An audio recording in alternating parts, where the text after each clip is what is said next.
लाडक्या बहिणीमुळे विकास कामांच्या निधीला विलंब होत असल्याचं मंत्री दत्तात्रय भरणे यांनी म्हटलंय। लाडकी बहीण योजनेमुळे इतर गोष्टींना ताण सहन करावा लागतोय असं भुजबळ यांनी देखील म्हटलंय। लाडक्या बहिणींवर भरणे आणि छगन भुजबळ यांनी हे वक्तव्य केलंय। पुण्यातील कार्यक्रमात दत्तात्रय भरणे हे बोलत होते। त्यामध्ये माझ्या इंदापूर तालुक्याला सर्व विभागातून निधी कसा जास्त मिळेल यासाठी मी प्रयत्न बंधुलो करत असतो।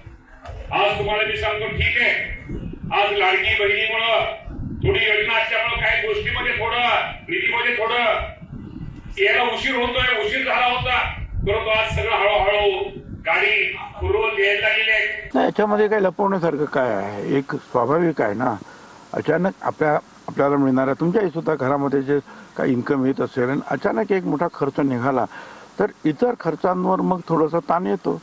तसं राज्याचा सुद्धा तिजोरीचा असंच आहे। 45,000 कोटी रुपये जर वर्षातून काढायचे आहेत बाजूला, तर मग इतर या काही गोष्टींना ताण सहन करावाच लागणार। कामाचा निधी जो आहे तो येत नाही असं दत्तात्रय भरणे म्हणाले काल। कुठे म्हणाले? असं म्हणाले लाडक्या बहिणीच्या हप्त्यामुळे विकास कामाचे पैसे यायला विलंब होतोय। मी विचारतो त्याला कुठली बातमी कळाली।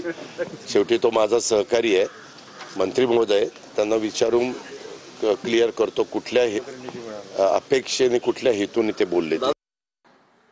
नाही, दत्तात्रय भरणे काय बोललेत ते मला माहीत नाही, पण विकास निधी हा मोठ्या प्रमाणावर येतोय। आपण बजेट पाहतोय, पुरवणी मागण्या सुद्धा आता आम्ही परवाच पास केलेल्या आहेत आणि त्यामुळे मला जेवढं बजेट कळतं त्याच्यानुसार व्यवस्थित विकास कामाला पैसा त्या ठिकाणी येतोय। नाही, एक ती प्रक्रिया असते सरकारची। सरकारचा निधी हा प्रोसेसमधनं येत असतो, त्याच्यामुळे ट्रान्सफर होणं, मंजुऱ्या होणं हे नित्य नियमाची प्रोसेस आहे। एखादा दुसरा दिवस मागे पुढे होत असतो, त्याच्यामुळे निधी मिळणार नाही असं अजिबात नाही। लाडक्या बहिणींना वेळेत निधी मिळतो, मिळत राहणार आणि कधी आम्ही लाडक्या बहिणींना त्या ठिकाणी निधीपासून त्या दुरापास्त होणार नाही त्याची आम्ही काळजी घेऊ।